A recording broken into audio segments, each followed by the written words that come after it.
Time now for sports news, and here's Barong Tony Ranta. This is the ultimate redefined for men.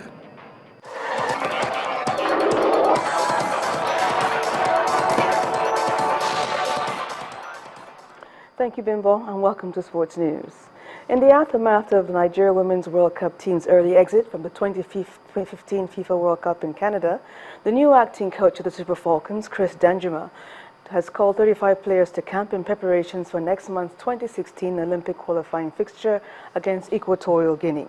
The players are expected to report to the team's Abuja camp on Wednesday, July the 1st. Danjuma has recalled Sweden-based defender Faith Ikidi, goalkeepers Tochukwu Oluwehi, Sandra Chichi, impressive centre-back Joy Jegede, midfielders Amarachi Okoronkwo and Asaranome Igbinovia, and Sweden-based forward Sarah Michael.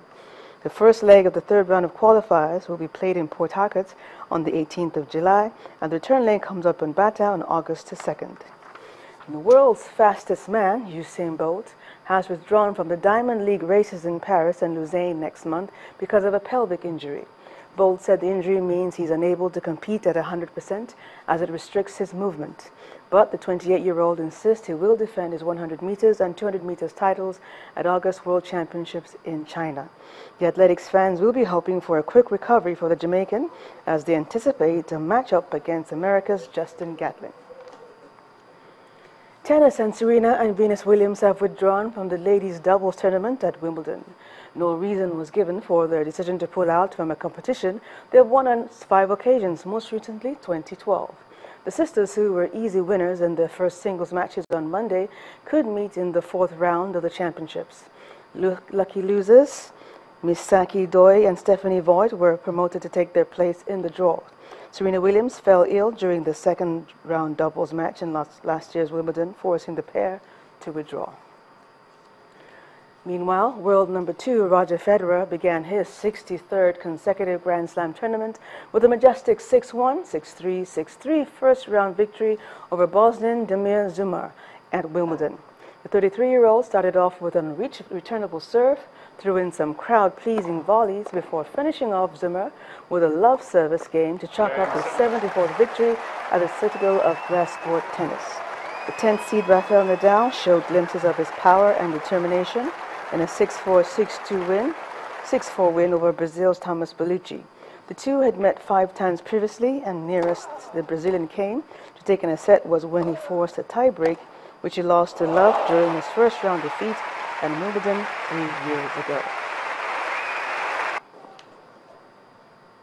And finally, the International Olympic Committee officials are in Japan to inspect Tokyo Olympic Games venue for the 2020 Summer Olympics. The IOC's visit comes soon after Japan finalized the new Olympic Stadium's budget, which will cost more than $2 billion to build, nearly twice the overall estimate, and will be completed 2 months later than first thought. Tokyo won its bid for the 2020 Summer Games in 2013, beating Istanbul in a head-to-head vote after Japanese Prime Minister Shinzo Abe delivered a charismatic plea to the IOC.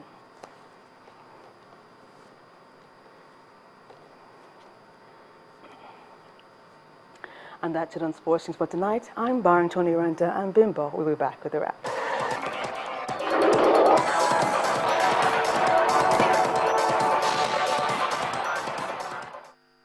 This is the ultimate redefined for men. On the foreign scene, sadly, more than 100 people are feared dead after a military transport plane crashed in a residential area of the Indonesian city of Medan. Here's Cynthia Arev with more details. Well, thank you. Unfortunately, the Hercules C-130 plane hit 2 houses and a hotel before bursting into flames, creating a huge fireball. An Air Force head, Agus Supritana, visited the crash site and told reporters he believed there were no survivors among the 113 people on board. About 50 bodies have been taken to hospital.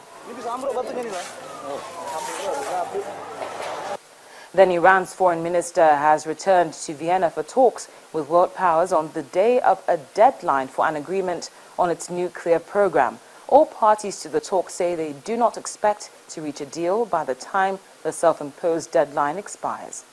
Finally, and still in Tunisia, according to a security source, we understand that the gunman who killed the 39 people most likely spent time in a training camp in Libya and had been in contact with militants over the border.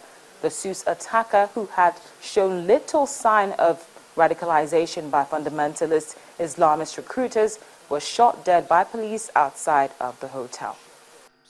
That's the foreign news wrap-up. It's back to you, Bimbo. And the main news again. The chairman of the Independent National Electoral Commission, INEC, has ended his tenure.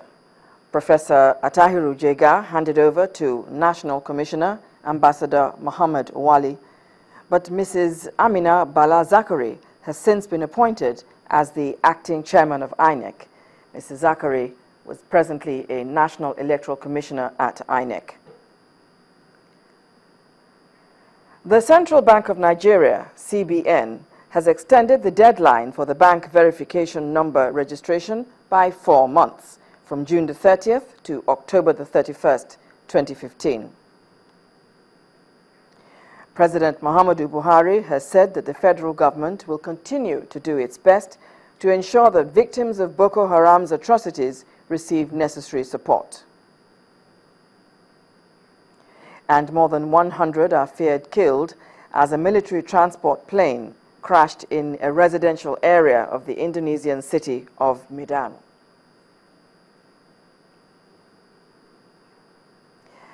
Well, that's it on the news at 10 tonight. Thank you very much for joining us. Keep a date with us again tomorrow, and blessings of the new month as we begin July and the second half of the year. I'm Bimbo Oloyede. Good night.